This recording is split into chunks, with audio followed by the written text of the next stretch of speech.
Welcome to a new session of KCC tutorials. तो बच्चों, आज हम 8th साइंस का 14th lesson measurement and effects of heat का आखिरी पार्ट, जो कि 7th पार्ट है, वो सीखेंगे। आज हम जो हमारा थोड़ा बचा हुआ हिस्सा था एक्सपेंशन इन सॉलिड के बारे में, वो देखेंगे, डू यू नो का, और expansion of liquid and gases. तो वीडियो स्टार्ट करने से पहले आपको एक रिक्वेस्ट है, अगर हमारी ये वीडियोस आपको अच्छी लग रही हो, इनका आपको कुछ समझ में आ रहा हो, फायदा हो रहा हो, तो प्लीज ज्यादा से ज्यादा लाइक, शेयर एंड कमेंट करते जाइए। So let's start our topic. Do you know में देख लो हमें क्या दिया है। Have you seen rails? Rails यानी कि रेल की जो पटरी होती है ना, रेल पटरी, वो आपने देखी है क्या? They are not continuous. वो कंटिन्यूअस नहीं होती। आप बोलोगे कंटिन्यूअस होती है सर? नहीं, क्या होता है देख लो। A small gap is kept between a regular interval। तो एक बड़ा सी जो पटरी का हिस्सा होता है, उसके बाद एक छोटा सा गैप इसमें बना हुआ होता है। थोड़ा गैप रखने के बाद अगली पटरी होती है। वापिस ये देख लो, यहां पर हमारे 2 फिंगर्स की जितना गैप है उतना वहां पर हमें दिखाई दे रहा है। This is kept to accommodate the change in the length of the rail with the change in temperature। अब एक गैप रखा क्यों है? तो जब टेम्परेचर बढ़ जाने के कारण रेल पटरी एक्सपांड होगी, और क्या होगा, ये जो लेफ्ट और राइट की तरफ जो पटरी दिखाई दे रही है, उनका क्या होगा देख लो। ए अंदर की तरफ जाएगी, एक्सपांड होगी, तो ए यहां पर एक्सपांड होगी और ए वाली यहां पर। अब जब इन दोनों के बीच थोड़ा गैप होता है, तो अगर एक्सपांड भी हो गई तो क्या होता है, ये देख लो, लाइन इंटरसेक्ट हो गई क्या बढ़ाने के बाद? नहीं, यानी कि एक्सपांड होने के बाद भी वो एक दूसरे को टकराती नहीं। मगर जब बात आती है, ऐसे मैंने अगर बहुत ही पास इनको कंटिन्यूअस में रख दिया, तो जब ये एक्सपांड बन जाएगी, ये लाइन बन एक दूसरे के साथ मिल जाएगी, तो एक दूसरे के साथ ऐसी तो रॉड नहीं जाती एक दूसरे के अंदर, तो क्या केस आती है, जो बढ़ती हुई लाइन है वो ऐसे बेंड हो जाती है एक दूसरे को प्रेस करके। आप भी अपने दोनों हाथ एक दूसरे के ऊपर प्रेस करोगे ना, उसकी उंगलियां, तो क्या बन जाता है, बीच में ऐसे पहाड़ जैसा बन जाता है। वैसे ही सेम कंडीशन इन रेल के बारे में भी हो सकती है। और जब इस ऊपर आए हुए हिस्से से अगर रेल जाएगी तो एक्सीडेंट हो सकता है, बराबर। तो इसलिए एक कंटिन्यूअस नहीं होती, इनमें थोड़ा सा गैप रखा हुआ था। If the gap is not kept, then the rail will get distorted due to the expansion. Distorted यानी कि उनका डैमेज हो सकता है ऐसे। Due to expansion in summer which में लीड टू एक्सीडेंट। समर में तो बहुत गर्मी होती है, टेम्परेचर बढ़ जाता है, तब ऐसा डिस्टॉर्शन दिखाई दे सकता है अगर उनमें गैप नहीं होगा, और इसके कारण एक्सीडेंट हो सकता है। तो ये आपको गिव रीजन में आ सकता है कि रेल की पटरियों में बीच में गैप क्यों बना हुआ होता है। Similar to rails, the length of bridges can increase due to the expansion in summer. वैसे ही जैसे रेल पटरी की चीज है, वैसे ब्रिज का भी लेंथ बढ़ जाता है। देख लो, जो ब्रिजेस होते हैं ना, जिसमें आयन वगैरह यूज किया जाता है, तो उनकी भी लेंथ बढ़ जाती है समर्स में। The length of 18 kilometre long belt bridge in Denmark increase by 4.7 metre in summer. अब देख लो, 18 किलोमीटर लॉन्ग का एक बेल्ट ब्रिज है, कहां पर है? डेनमार्क शहर में। आप नेट पर देख लो, बेल्ट ब्रिज इन डेनमार्क डाल दो, आपको उसके इमेजेस आ जाएंगे। तो उसकी जो लेंथ है वो कितने से बढ़ रही है देख लो, 4.7 मीटर, यानी कि लगभग 1 मीटर होता है 3.25, 3.25 फीट के आसपास। तो करीब करीब 15 फीट से उस ब्रिज की लेंथ बढ़ जाती है। Therefore, provision is made in the construction of bridge to accommodate this expansion। इसलिए उसमें क्या कर दिया है, थोड़ा प्रोविजन यानी कि गैप भर दिया है उसके थोड़े हिस्सों में। जैसे कि एक्सपेंशन बन जाएगा, तो वो जो पुल है, ब्रिज है, वो टूटेगा नहीं एक्सपेंशन के बाद। देन सेकेंड टॉपिक आता है एक्सपेंशन इन लिक्विड।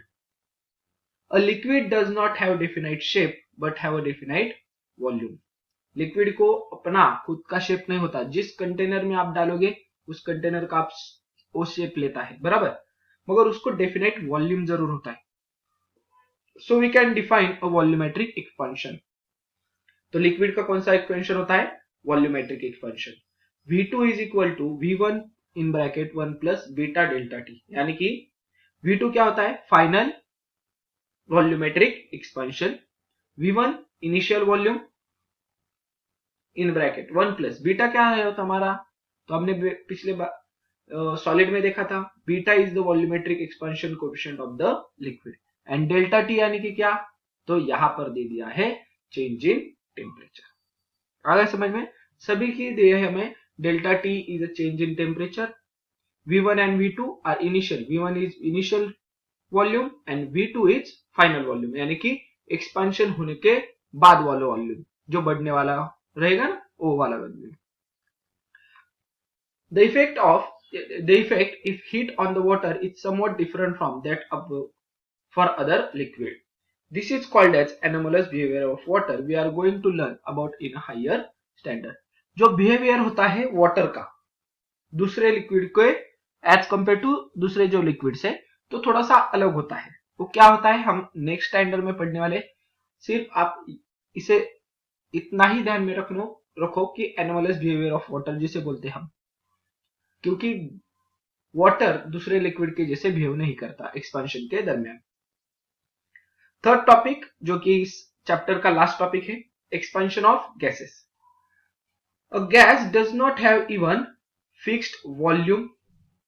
गैस को तो शेप भी नहीं होता और उसको वॉल्यूम भी नहीं होता। Gas expand on heating, but if the gas is kept in a close box its volume can not increase but it's pressure increase. यानी कि गर्म होने के बाद गैस भी एक्सपांड होता है, मगर अगर हम क्लोज बॉक्स में रखेंगे तो उसे एक्सपांड होने के लिए जगह ही नहीं मिलेगी, बराबर। तो उसका क्या बढ़ जाता है? तो प्रेशर बढ़ जाता है। देख लो, कई बार आपने सीएनजी गैस अपने 4 व्हीलर्स में भरे होंगे, बराबर, सीएनजी पेट्रोल पंप पे। तो क्या होता है, जो पीछे हमारे पास, तो उसका प्रेशर बढ़ जाता है उसमें, हम जब वो नेचुरल गैस कंप्रेस करके अंदर डालते हैं। तो इतना बात याद रखो कि अगर आप क्लोज बॉक्स में वॉल्यूम एक्सपांड नहीं हो रहा तो उसका प्रेशर बढ़ जाएगा। अब यहां पर देख लो, effect of heat on a gas. Fixed piston है यहां पर और यहां इसके अंदर हवा है। जब आप इसको गर्म करोगे, इस गैस को हीट करोगे, तो क्या होगा, इसका वॉल्यूम बढ़ जाएगा। वॉल्यूम बढ़ जाने के कारण ये जो पिस्टन दिखाई दे रहा है आपको यहां पर, ये क्या है, पहले तो इस पोजीशन पे था। स्ट्रेट लाइन निकालता हूं, 2 मिनट।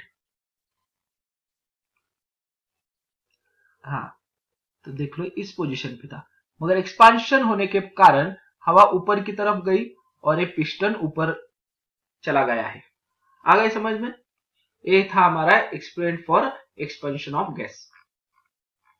अब using the formula density is equal to mass upon volume, explain what will be the effect of heat on the gas kept in a close bottle. तो देख लो, density is equal to mass upon volume होता है। तो मास तो उतना ही था, मगर वॉल्यूम हमारा बढ़ गया था इस गर्म करने के बाद।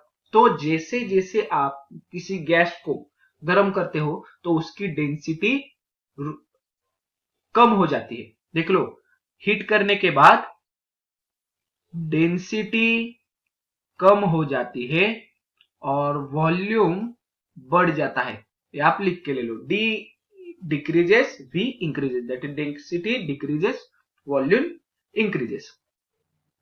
If the bottle is not closed but have a movable piston attached to the open end, what will be the effect on heating the gas in the bottle?